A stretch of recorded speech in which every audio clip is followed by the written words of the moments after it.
Are you sick of meetings? I'm going to assume if you're like most of my clients that you are. And so I am going to share just 3 very super quick tips that can help you up the effectiveness of your teams. Sound good? First, I want to give you the motivation to do this because beyond the frustration that you feel when you have the sense that you're wasting time in a meeting, do the math. Who's in the room? Estimate about how much are they making? How many minutes are you in there? Do the math. If you add it all up, it adds up quick. So you do want meetings to be effective. Don't meet to just meet because someone told you to have a meeting. Usually you do need some meetings, though, I will say. So a lot of times the fix is to have a meeting, but make it an effective meeting. So here is our 3 quick tips to make your meetings more effective. By the way, I'm Kirsten Ross Vogel, and I'm your HR and Team Performance Pro, here to help. Connect with me if I can help you with anything. All right.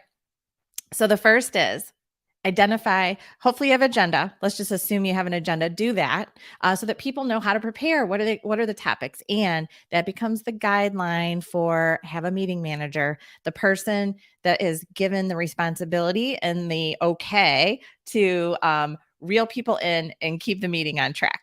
You probably need that.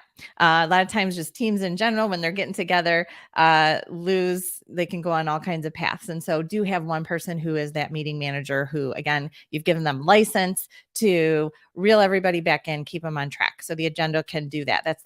That's your guidepost. Where are we supposed to be right now? All right. So you've done that. On that agenda, here's the first tip. You're going to include what kind of conversation is happening. Are you just FYIing the information? Are you wanting discussion, but you're not going to make decisions? Or are you discussing and deciding? So this will be very good because it gives people the opportunity to understand the role that they're playing and there's no friction.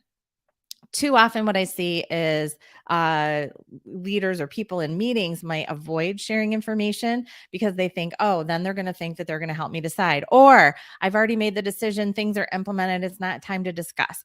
Make sure to discuss the things when it's appropriate. But by the time you're in the FYI, just let the team know I'm FYIing you right now. This isn't the time for discussion. So super quick, just on the agenda, are you FYIing? Are you opening it up for discussion? Are you opening it up for discussion and then deciding together as a team? Again, they know what hat they're wearing in the meeting. The next thing is have a wine window. I'm not talking about bringing alcohol to your meetings. Sorry. But what I will say is if your team has a tendency to vent, whine, complain during your meetings, I love alliteration. So I had to call it a wine window. So if they have that tendency and you don't want to stop them from doing it, fine, but limit it. We want to make sure that meetings are productive. But if these are people who don't have anywhere else to vent and it is helpful, a little bit of venting without problem solving, but I'm not a huge fan. I love problem solving when venting is happening. But however, if you want to allow a little bit of venting to kind of release the valve in your meetings, or if people can find humor in the venting, etc., and it's providing a good purpose, just have a wine window. Short. Only a certain portion of the meeting will be focused on whining, and each person only gets a minute or two.